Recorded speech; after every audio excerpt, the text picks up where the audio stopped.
publik kalau berbohong, problematikanya mungkin etis saja.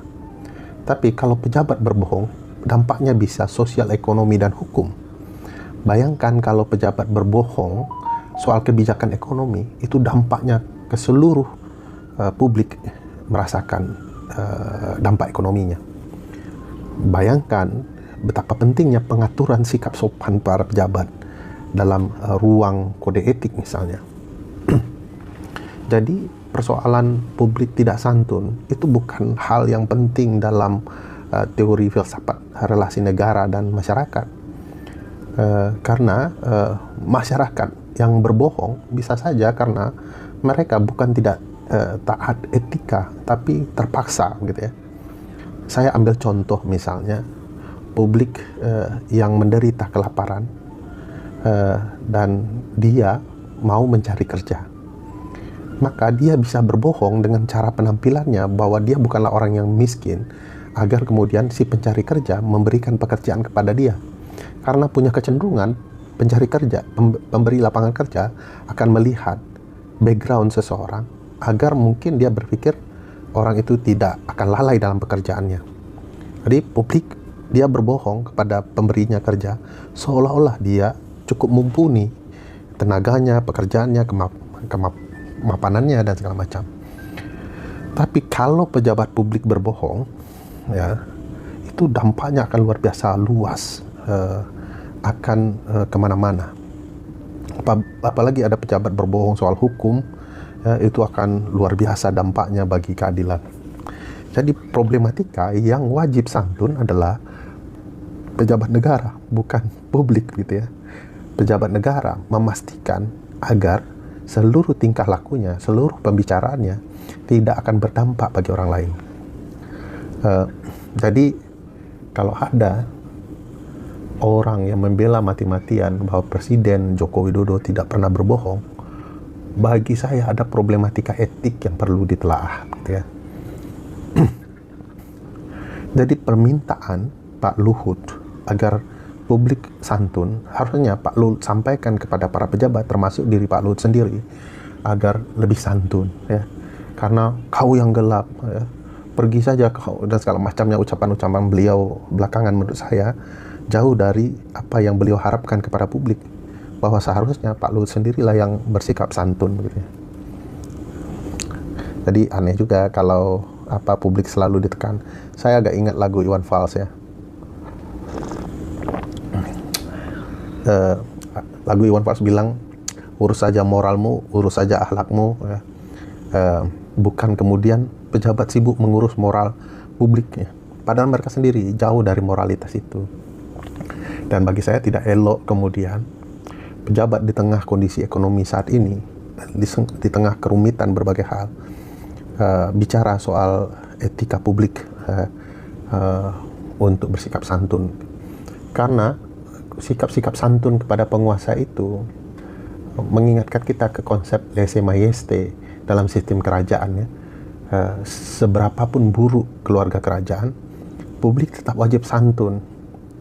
Ini negara republik, bukannya kita tidak mendorong publik tidak bersikap santun. Santun itu harusnya menjadi tradisi kita. Tapi bagaimana pejabat dalam melihat sikap publik juga harus peka, begitu ya.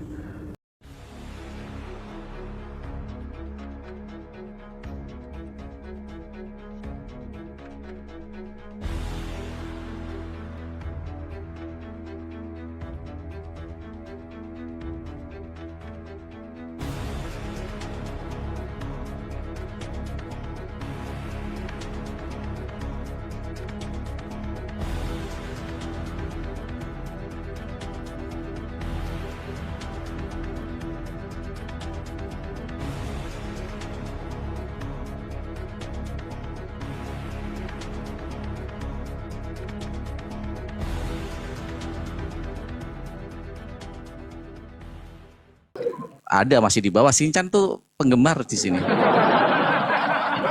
Setia kali dia. Mereka seneng banget kalau sedikit mesum itu. Padahal hostnya itu alimnya minta ampun. Apalagi itu termul akut itu pendukung garis keras itu. Itu Iya. muncul itu. Muncul terus di Kemal ini. Oke, teman-teman, karena mau maghrib, saya mau mandi. Udah jam, waduh, mau ini lagi ke ini ada ada undangan, ada yang selamatan di samping rumah. Oke, terima kasih teman-teman. Saya selamat bahas soal itu untuk Ya, jangan bahas dulu. Nanti malam akan saya bahas lagi. Oke, terima kasih Bang Indra, terima kasih Bang Siaan, Bang Yamin, Bang Sudarto, Bang Eri. Thank you banget udah naik Kemal ini, dan buat penonton. Sama-sama, terima kasih semuanya. Apresiasi saya sebesar-besarnya buat kalian yang selalu mendukung Kemal ini. Siap, terima kasih, dan semuanya teman-teman semuanya luar biasa ya. Waalaikumsalam warahmatullahi wabarakatuh. Semuanya luar biasa memang. Oke teman-teman, saya akhiri dulu, dan sekali lagi seperti biasanya saya minta maaf jika ada kata-kata yang salah dari diri saya, baik sengaja maupun tidak. Tetap kita semangat. Apapun yang terjadi, ini adalah tanah air kita. Apa yang terjadi, ari-ari kita ditanam, ya, ari-ari kita ditanam di bumi pertiwi ini, ya. Mari kita semuanya kita berikan yang terbaik untuk bangsa dan negara ini. Walaupun cuma 1 menit, 2 menit, 3 menit, mungkin ada waktu untuk terus ya menyuarakan melalui tangan-tangan kalian di media sosial kalian. Saya akhiri dulu. Wabillahi taufiq wal hidayah. Wassalamualaikum warahmatullahi wabarakatuh.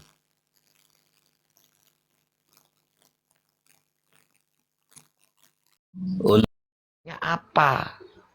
Makanya dulu di zaman Pak Harto, kalau mengkritik nggak ada solusinya, alamat masuk penjara. Kalau berpendapat asal bacot, alamat masuk penjara. Oh, yang sekarang ini kan bukan kritik, Bang. Tunggu Itu dulu, sudah Bang. Menuduh. Tunggu dulu, Bang. Itu jelas menuduh. Abang, tunggu dulu, Bang. Abang diam aja dulu. Abang diam.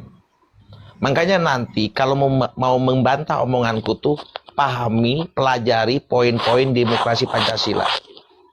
Supaya paham. Makanya aku bilang, Orde Baru itulah yang menjalankan demokrasi Pancasila sesungguhnya. Makanya aku bilang tadi, di zaman Pak Harto, kalau mengkritik tanpa solusi, alamat masuk penjara. Kalau berpendapat tanpa dasar, alamat masuk penjara. Karena apa? Mengkritik tanpa solusi itu timbulkan fitnah. Berpendapat tanpa dasar itu menimbulkan tuduhan, sama aja dengan fitnah. Itu namanya ngebacot.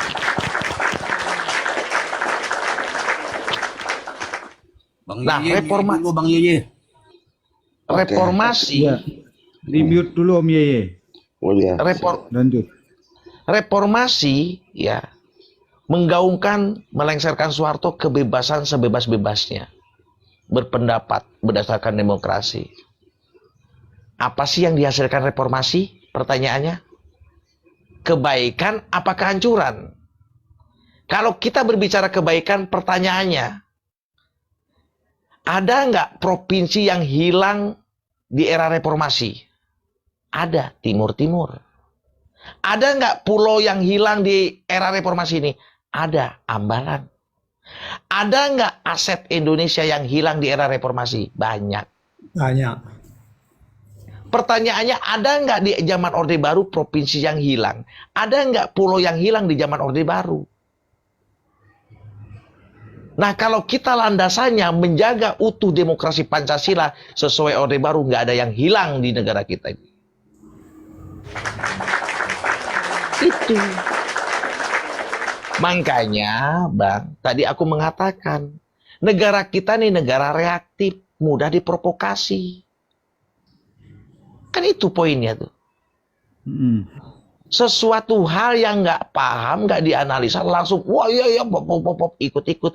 Padahal ini tujuan proksi asing untuk menghancurkan Orde Baru. Itu dihancurkannya di dalam dengan isu-isu HAM, isu-isu kebebasan. Kalau kita sama-sama tahu lepas landasnya bangsa Indonesia, kalau kita nggak terjadi reformasi itu, 2025 ini kita udah seutuhnya Indonesia maju, bahkan Freeport itu udah milik kita sepenuhnya. Sesuai kontrak yang ada kalau kita baca ya. Begitu. Nah, ini yang harus kita paham. Kenapa kok ini terjadi di reformasi? Karena Soeharto sama tekannya di zaman Pak Prabowo sekarang ini ada tekanan supaya krisis itu terjadi, IMF bermain. Dulu kan Soeharto ditekan gara-gara menolak IMF, menolak hutang. Karena apa? Tahun 96 atau 95 Soeharto pernah mengatakan kita akan lepas dari dolar. Itu. Coba bayangin ya. Makanya aku bilang tadi, negara-negara sahabat Indonesia yang mengakui bangsa Indonesia dari 10 poin Indonesia ini mengakui bangsa Indonesia ini merdeka, itu dihancurkan ketika reformasi itu terjadi. Untung Indonesia ini masih utuh, aku bilang. Irak hancur. Bang siapa ini? Bang Brito, di-mute dulu Bang Brito. Bang Bruto. Irak hancur, ya. Afghanistan hancur, ya. Suriah hancur. Siapa yang hancurkan? Sekutu orang-orang itu kan semua. Ya kan? Dengan landasan HAM dan demokrasi dan kebebasan itu semuanya hancur dari dalam. Untung Indonesia enggak, aku bilang. Lalu ada orang mengutuk Soeharto suruh di penjara. Untung backupnya Gus Dur. Iya, ini aku bilang. Kalau nggak di backup sama Gus Dur, bahaya. Makanya aku hormat sama Kiai Gus Dur. Dan Gus Dur tuh merasakan dihianati sama siapa. Reformasi ini hanya menciptakan kehancuran dan pengkhianatan terbesar sebetulnya tuh. Pengkhianatan terhadap mahasiswa. Ya, pengkhianatan terhadap mahasiswa, pengkhianatan terhadap Gus Dur. Ya itu tadi, karena kita ini bangsa yang terlalu reaktif. Makanya gue bilang, mari negara ini semakin maju, pemikiran kita jangan seperti manusia purba. Betul. Ya ini kan, akhirnya kita merasakan di era sekarang ini apa yang terjadi ini ya, karena kebebasan yang sebebas-bebasnya. Kita ini udah keluar jalur dari demokrasi Pancasila itu sendiri. Sudah kebablasan. Di situ ya yang harus kita pahami. Makanya ya, gaungan Soekarno harus dipenjara, gaungan Soeharto harus dipenjara, sama Jokowi harus dipenjara. Bener nggak? Salah. Bener kan? Ini sistem dendam mendendam aja Bang, berkelanjutan. Ya ini ku bilang. Soekarno ditutupi Soeharto, Soeharto ditutupi Gus Dur, Jokowi yang menutupi Prabowo. Ya, jadi cerita itu terlalu didramatisir abangku, sehingga menimbulkan suatu dendam yang dipetak-petakkan dalam peta politik, melalui partai politik, muncullah militansi, sehingga dibudidaya dan dipelihara hingga saat ini terus di kotak-kotak, maka dendam itu terus membara. Seperti dengan Bu Mega dipupuk. Sekarang Bu Mega mulai dengan Pak Jokowi mungkin dipupuk lagi. Bu Mega dengan Pak Amin Rais dipupuk lagi. Berkelanjutan. Coba kalau semuanya mau berbicara, menyelesaikan yang sesuai dengan demokrasi kita, demokrasi Pancasila, musyawarah untuk mufakat, maka hari ini tidak ada keributan, rakyat pun tidak terpetak-petak. Muncul hasil dari reformasi kan munculnya multipartai. Hasil dari multipartai bukannya memberikan pendidikan politik bagi masyarakat, tapi malah merusak tatanan demokrasi itu sendiri. Semua partai berdiri tujuannya hanya untuk apa?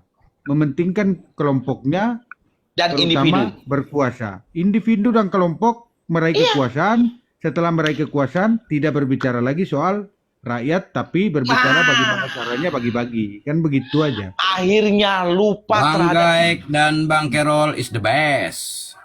Akhirnya mau tahu, lupa atas dasar fungsi arti kepemimpinan. Makanya aku bilang, lahirnya reformasi, timbulnya suatu amandemen yang namanya memperjelas masalah otonomi daerah. Padahal di era Soeharto juga ada otonomi daerah. Tetapi semakin di Pasifik, pertanyaannya, otonomi daerah menciptakan raja-raja kecil atau enggak, aku bilang. Kalau di Pak Soeharto itu masih terpimpin abangku, artinya kiblatnya ke pemerintah pusat, sehingga satu komando, dalam artian A dari pusat nyampe ke daerah A, Bahkan seluruh TNI pun ketika diinstruksikan bekerja untuk rakyat yang kita sebut dengan ABRI masuk desa pada saat itu, bekerja sungguh-sungguh